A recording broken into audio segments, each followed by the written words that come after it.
Ang batang ito ay walang dugong foreigner, kundi Pilipino at Pilipina ang kanyang mga magulang.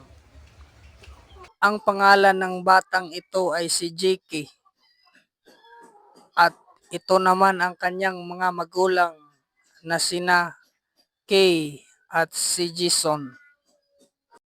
Nakatira sila sa Bacolod, Lanao del Norte. Nagsimula ng mag-iba ang kulay ng buhok ng bata noong 3 buwang gulang na siya. Ang buhok ng batang ito ay magkasing kulay sa tanso. Ang pinaglihian na prutas ni Kay ay papaya na ang laman ay kulay pula.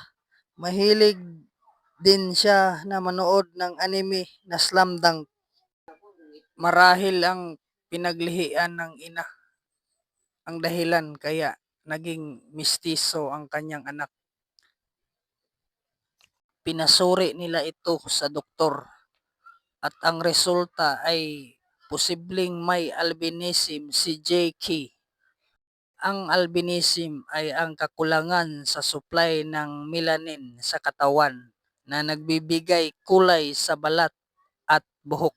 Si JK daw ay may dalang swerte sa kanilang pamilya, pati na rin sa kanilang kapitbahay dahil mula nang ipinanganak na si JK, mabinta na raw ulit ang kuprahan ni Tatay Anisio, ang ama ni Kay, at ang kapitbahay na si Pedro na suki isa sa bungan.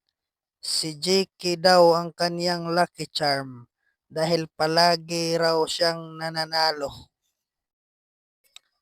Sa totoo lang guys, ang tunay na swerte ay ang kaniyang mga magulang.